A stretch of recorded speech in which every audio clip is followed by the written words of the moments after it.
The town of Dale may soon be getting help for a water project. More on that. Plus, the Du Bois County Contractual Library Board is looking at the future of another one of its libraries. And Joe Huddleston discusses the Jasper Farmers Market tonight on Inform. All of that and much more is up next here on the 18 WJTS News.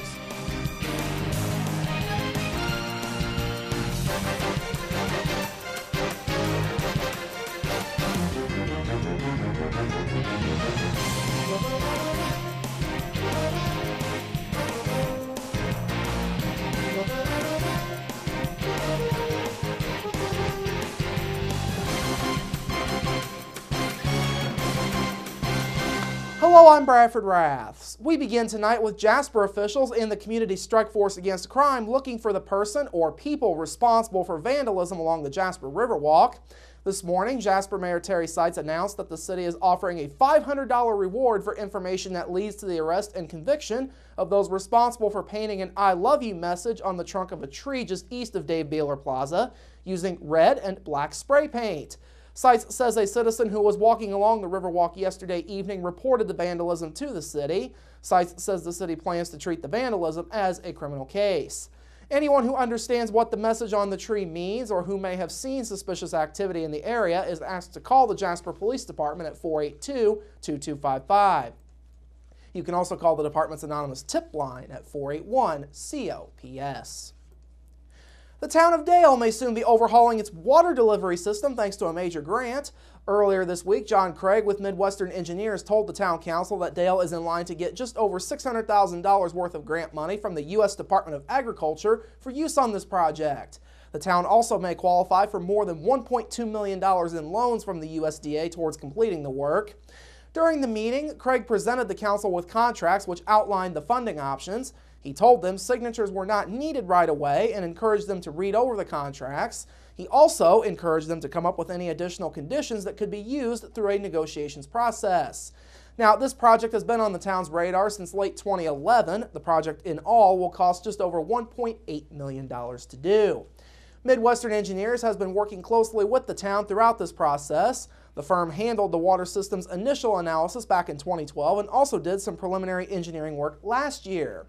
Some of the work to be done may include rehabilitating a water storage tank, replacing valves throughout the system, upgrading meters, and installing larger main delivery lines to create a looped system. Staying in Spencer County, Lake Rudolph Campground and RV Resort is now under new ownership according to reports. According to its Facebook page, the campground has been acquired by Southfield, Michigan-based Sun Communities Incorporated. The sale was completed back on Wednesday. Terms of the sale have not yet been disclosed. The Post says Sun Communities will be working towards a successful ownership transition. The company will also retain campground general manager Wayne Utley. Lake Rudolph currently offers 270 cabins and rental recreation vehicles, as well as leasing space to visitors with their own RVs. The campground has invested millions of dollars in major projects in recent years, including new cabins and water slides. Lake Rudolph was previously owned by the families of the late Philip Cook and his sister Christy George. Cook died in April of last year. He had been chief executive officer of Ho Ho Holdings, which included Lake Rudolph, Santa Claus Christmas Store, Kringle Place Shopping Center, and Santa's Land LLC. The future of the library in Birdseye is becoming a topic of discussion. Last night, the Du Bois County Contractual Library Board heard that surveys are now being passed out to the public regarding the future of the library. Library Director Rita Douthit says the surveys will play a big role in deciding that future.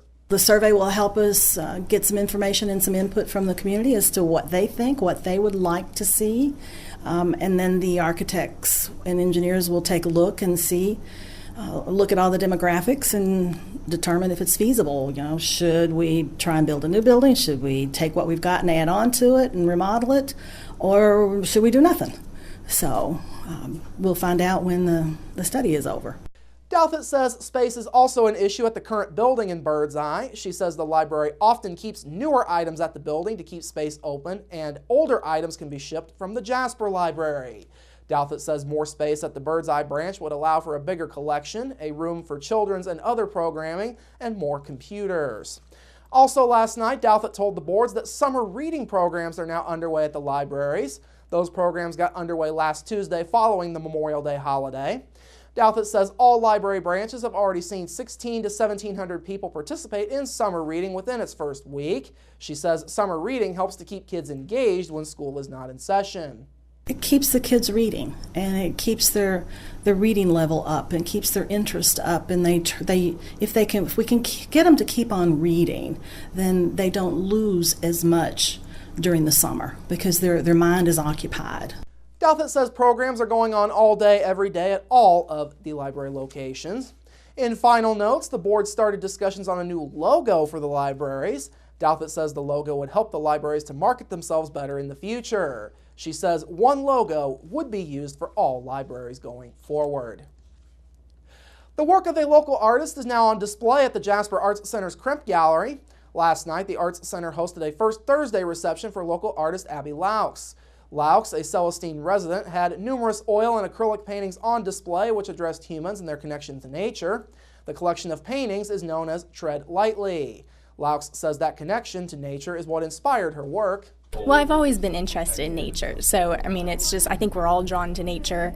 As a little kid, I played outside from sun up to sundown kind of thing, so it was just natural that I would be kind of drawn to landscapes. And these are kind of almost like a personal story of places I have been. They're all places I've either hiked or they're around the house kind of thing. So it's kind of almost that brief respite, kind of being out in nature is the same kind of thing as painting them. Laux is hopeful that her paintings will inspire people to look at nature differently. Many of the paintings in Laux's collection originate in locations within walking distance of her studio. From the Arts Center's view, visual arts coordinator Emily Colucci says there are several things that make these paintings stand out. Abby's work is very vibrant. There's a lot of depth to it, very realistic. Just really, in a lot of the paintings when you're walking, it looks like you're just walking right through the painting. Laux earned her bachelor's degree in visual arts education from Indiana University. She later earned a master's degree in art at Northwestern State University. Her work is set to be on display in the Kremp Gallery through June 30th. Officials with Governor Mike Pence's administration will be coming to Jasper later this month to talk about the governor's plans to expand the Healthy Indiana Plan, or HIP. State Health Commissioner William Van Ness and Indiana Medicaid Director Joe Moser will be holding a conversation about the future of health care in the state through Jasper's Memorial Hospital and Healthcare Center. That event is coming up on Monday, June 16th, and it will be free and open to the public. It will take place at the Memorial Lodge located in the 2500 block of North Newton Street starting at noon. Now, Pence originally announced his plans to expand the HIP back on May 15th. The expansion would cover an additional 350,000 Hoosiers if it were to happen. At that time, Pence unveiled HIP 2.0, which is a consumer-driven healthcare coverage program for low-income adults. Pence's administration says it builds on the state's history of consumer-driven healthcare while giving new incentive for folks to take more personal responsibility for their health. Finally this evening, Warwick County Sheriff's deputies are continuing their search for a missing Boonville girl. Deputies say 11-year-old Eve Kemp went missing from her residence located along State Road 61 last night. Sheriff Brett Cruz says it is believed that the girl ran away from home. Police describe Kemp as being 4 feet 11 inches tall and weighing about 70 pounds. They say Kemp has brown hair and blue eyes and was last seen wearing a red hooded sweatshirt, tie-dye shorts, and flip-flops.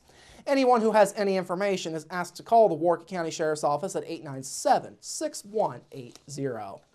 All right, coming up after the break, your local forecast, sports with Kurt Buchsel, and Inform with Joe Huddleston.